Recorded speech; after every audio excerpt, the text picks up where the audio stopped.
Martina returns home for New Year's Eve after years of silence, but her family completely ignores her during dinner. What they don't know is that she has built a financial empire in secret and that evening will change everything. A story of family exclusion, hidden success, and the sweet revenge of those who have been underestimated for too long. Subscribe to our channel to not miss true stories of revenge, justice, and personal rebirth. Softly, snow descended upon Turin as I parked my black Audi before my parents' villa, a peaceful start to this day. It was December 31st, New Year's Eve, and after a 3-year absence, I was back. The golden lights filtered through the living room windows, illuminated by that Murano chandelier that my mother loved to show off to guests. I could hear the laughter and music even from the driveway. My name is Martina Bellini. I am 28 years old, and this is the story of how my family erased me from their seemingly perfect life, and of how I retaliated, repaying them with interest. 3 years ago, I was an economics graduate from Bocconi, full of ambition but without a penny in my pocket. My father, Stefano Bellini, owned a successful restaurant chain in Turin and Milan. My older sister, Elena, 32, was his favorite, married to a lawyer, with 2 perfect children and a house in Superga. My 26-year-old brother, Davide, worked alongside my father and was treated as if he were the crown prince of the Bellini Empire. I was the invisible one, the middle child who asked uncomfortable questions, who dared to propose ideas to modernize the restaurants, who suggested investing in technology and delivery when everyone laughed in my face. Martina, Dad always used to say, stroking Davide's head as if he were a puppy, let the men take care of the real business matters. You ought to be thinking about finding a good husband just like your sister has. My last family meeting had been on New Year's Eve 3 years prior. Elena had announced she was pregnant again. Davide boasted about getting a raise in pay, and I attempted to share my excitement about my new role as a junior analyst for an exciting fintech startup located in Milan. But Mom, while pouring another glass of Prosecco, remarked with disdain, dismissively waving her hand, "Martina, when will you stop with all this nonsense and settle down with something truly substantial?" That evening, I left the lavish villa before midnight. My eyes burned with unshed tears as I drove back to my small but charming apartment in the trendy Pordenova district. I made a firm resolve I wouldn't return until I had absolutely proven my worth to them. And what course of action would you have chosen in my shoes? For the following 3 years, there was no community here. I made no phone calls, sent no letters, and didn't attend any family celebrations, be they birthdays or weddings. The silence from them was complete and utter. It felt like I had died in their eyes. Yet I hadn't died. Instead, I had undergone a remarkable transformation. The fintech startup I worked for was named InvestPro. Quickly became indispensable. I was naturally talented at identifying promising investments, understanding market dynamics, and constructing high-return investment portfolios. Within the first year, I had been promoted to senior analyst. Within the second, I was a partner. But the real-life change came when I founded my own financial consulting firm, Bellini Capital. Yes, I had used the family name, but under a pseudonym M. Bellini, so that no one would make the connection. Among my clients were entrepreneurs, technological startups, and, as a twist of fate, restaurant chains aiming for expansion and modernization. During that 3-year period, I'd accumulated personal assets totaling 4.2 million euros. I owned an apartment in Milan's city life, another property in London, and an investment portfolio that showed 18% growth each quarter. And during all this time, I had done something that my family would never have imagined. I secretly acquired a 35% stake in Bellini Ristorazioni using offshore entities and individuals acting as proxies. No one knew that the property was mine, not even my father's accountant. Now, standing outside the front door with my Hermes bag in my hand and my cashmere coat that a satisfied customer had given me, I was ready to show up for New Year's Eve dinner. Like and subscribe for more stories like this.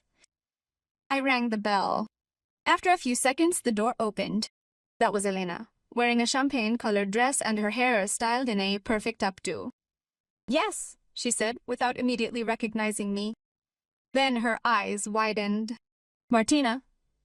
"Good evening, Elena," I replied calmly. "Was I invited?" "I didn't know you were coming." "We haven't heard from you in years," they said. "And you know what? I thought it was about time to get in touch." I walked straight in without bothering to ask for permission. The drawing room was exactly as I remembered it. The large table, set elegantly with Ginori porcelain, sparkled with candlelight, and the delicious scent of roasted meat wafted from the kitchen. Mom was sitting on the sofa, chatting amiably with Elena's mother-in-law. Dad was standing by the fireplace, a glass of Barolo in his hand, while David was laughing heartily at something he'd just said. Everyone turned their heads when I came in. An immediate and complete silence fell upon the room. Mom let go of the napkin she was holding. Dad was speechless. David looked at me as if he had seen a ghost. "Hello, everyone," I said with a smile. "Sorry I'm late. The traffic from Milan was terrible." Mom was the first to recover. She stood up slowly, her expression alternating between shock and disapproval. "Martina, we didn't know you were coming. Nasha warning." "I didn't warn you," I admitted. "But it's New Year's Eve. I thought the family always got together." "Sure," Dad said, but his tone was cold. "Please, have a seat." I sat down at the table, immediately noticing that there was no place set for me. No plates, no glasses, no cutlery. It was as if I didn't exist. Elena hurried to bring a plate from the kitchen, placing it in front of me as I nervously counted. "There. Sorry. We didn't know." "Don't worry," I replied softly. Dinner began, but the atmosphere was as tense as a violin string. No one asked me questions. No one asked me where I had been, what I had done, how I was. The conversations continued as if I weren't there. Elena talked about her children. Davide told them about a new restaurant they were opening in Milan. Mom complained about the staff. Dad toasted the success of the business. I ate in silence, observing. It was exactly what I expected. The depth of their exclusion was such that not even my physical presence could find a way to break through their isolated world. After the appetizer, I decided to talk. "Dad, I heard you're opening a new restaurant in Milan." "In what area?" He looked at me in surprise, as if he had forgotten I was there. "Huh. Ah, yes, Porta Romana, an important, interesting project. And the financing. How are you managing it?" "We took out a loan," David said, interjecting. "The bank gave us favorable terms." "What terms?" I asked, tilting my head. Davide seemed annoyed. "I don't think it's any of your business, Martina."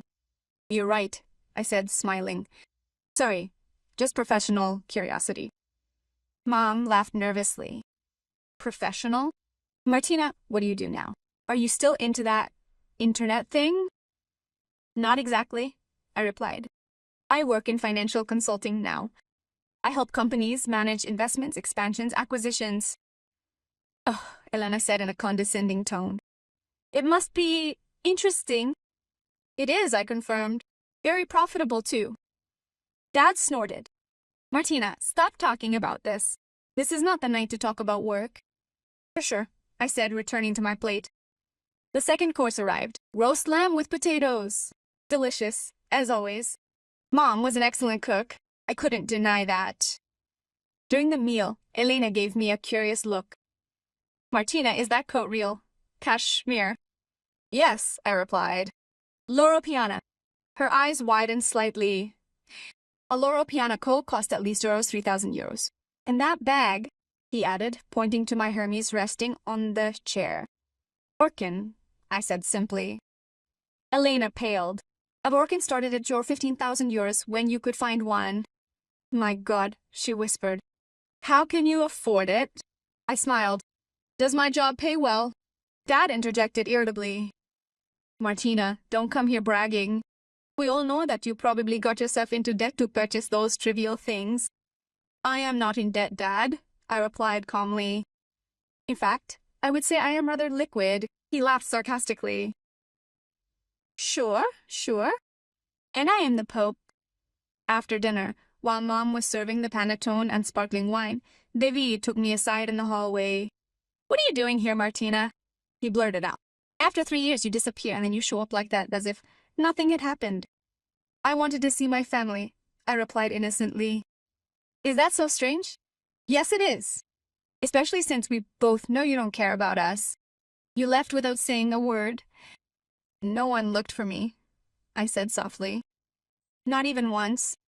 He looked away. Were you the one who always wanted to prove something? We left you alone. In peace, I repeated. It's an interesting way of saying, we forgot you. Before he could answer, Mom called us for the midnight toast. We went back to the living room. Dad filled our glasses with Franciacorta. When the clock struck 11:59 p.m., he stood up to make his annual speech. Another year, extraordinary for the family Bellini, began in his usual pompous tone. We have opened 2 new restaurants. Elena has given birth to Giacomo, and Davide continues to prove himself to be an exceptional son. I noticed that he had not even mentioned me. Next year, he continued, we will expand even further. Milan, Genoa, perhaps even Rome. The name Bellini will become synonymous with gastronomic excellence throughout Italy. Glasses were raised. Happy birthday! They all shouted in unison. I remained seated. The glass was still on the table. Dad looked at me. Martina, let's not toast. I toast, I said, standing up slowly. But first I would like to say something too. The atmosphere froze again. Martina, this is not the time, Mom began. It is the perfect moment, I interrupted her politely. Dad has spoken about the family's success. I want to add something. Dad sighed. Okay, speak. I cleared my throat, looking each of them in the eye. 3 years ago, I left this house because you made me feel completely useless and invisible, as though my ideas didn't matter, as though I didn't matter. And you know what? You were right about one thing. I didn't belong here. Elena opened her mouth to protest, but I kept going. I belong to a much bigger world. So I went to Milan and built something you couldn't even imagine. I founded a financial consulting firm that is now worth 8 million euros. I have clients all over Europe, and I have a personal fortune that exceeds that of all of you put together. The silence was deafening. But the best part, I said with a smile, is this. I pulled a folder of documents out of my bag and placed it on the table. Over the past year and a half, through various investment companies, I have acquired 35% of the shares of Bellini Restaurateurs. Tomorrow morning, when the markets reopen after the holidays, my stake will increase to 51%. I will become the majority owner of your company. Dad dropped his glass. The sparkling wine spilled on the floor, but no one moved. What are you saying? She stammered. I'm saying, I replied calmly, that starting tomorrow, I will be your mistress. I will decide the strategies, the investments, the openings. You will work for me. Davide jumped to his feet. This is impossible, you're bluffing. I never bluff, David. I opened the folder and showed the documents. Here are the share certificates. Here are the acquisition contracts. Here are the signatures of your partners who sold their shares to M. Bellini Capital. That's me. Elena put a hand to her mouth. You are M's Bellini? Exactly. Dad grabbed the documents with shaking hands, reading them quickly. His face went from red to white in a few seconds. What? How did you do it? She whispered. I worked diligently, studied with determination, and invested my resources wisely. All things you previously considered beyond my capabilities. Mom slumped into her chair, her eyes brimming with tears. Martina, why? Why would you do this to us? Why? I replied. You instilled in me the belief that in the Bellini family nothing matters more than achieving success, accumulating power, and maintaining absolute control. Okay, now I have all this, and you have 2 options. Work with me on my terms or sell your remaining shares and leave the company. This is absurd, David shouted. You can't just come in like this, and I can, I interrupted him firmly. And I already did. The paperwork is already filed. Tomorrow morning, you will receive the official communication from the board of directors. My first decision as CEO will be to completely restructure the management. Dad looked at me with an expression I had never seen on his face. Mixed fear and disbelief. Are you really capable of destroying your family for revenge? He asked in a broken voice. I'm not destroying anything, I replied. I'm saving a company that you have been mismanaging for years. Your debts are unsustainable. Your margins are shrinking and your methods are obsolete. I have the numbers, Dad. I know exactly what condition Bellini Catering is in, and I know how to save it. So why didn't you tell us before? Mom whispered. Why? I said, picking up my bag. You would have laughed in your daughter's face. Useless. But you're not laughing anymore, are you? I headed for the door. Martina, wait, Elena called with a broken voice. You can't leave like that. I turned around. I can and I will. I'll see you Monday morning at the office. 9:00 on time. It will be our first meeting as the new management. What if we refuse? David asked in a challenging tone. I smiled. Then you will lose everything. Your salaries, your company cars, your benefits. And I will run the company with a team of true professionals. I went out into the cold Turin night. The snow continued to fall, lightly and silently. I got into the car and started the engine, looking at the villa through the windshield. The lights were still on, but I could imagine the chaos that was exploding inside. The screams, the accusations, the shock. Write in the comments what you would have done. And don't forget to subscribe. I drove to Milan with a light heart for the first time in years. It hadn't been revenge. It had been justice. I had spent 3 years building something of my own, proving to myself that I was worth it, creating an empire from scratch. And now, that vast empire included the very thing my family had always believed would forever be denied me, their world. In the months that followed, I completely restructured Bellini into a restaurant. I introduced digital systems, delivery platforms, innovative menus. I hired young chefs, competent managers, marketing consultants. Dad accepted a part-time consulting role. David had to attend a management course before he could keep a reduced position. Elena continued to be a full-time mother as she had always wanted. Yes, and I'm now the youngest CEO working in the luxury restaurant sector across Italy.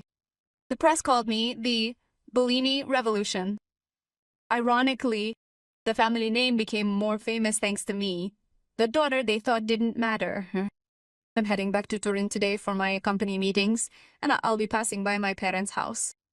Sometimes I stop and look at the illuminated windows. I no longer feel anger. I no longer feel pain. I only feel a strange peace, knowing that I had transformed exclusion into opportunity, rejection, into rebirth.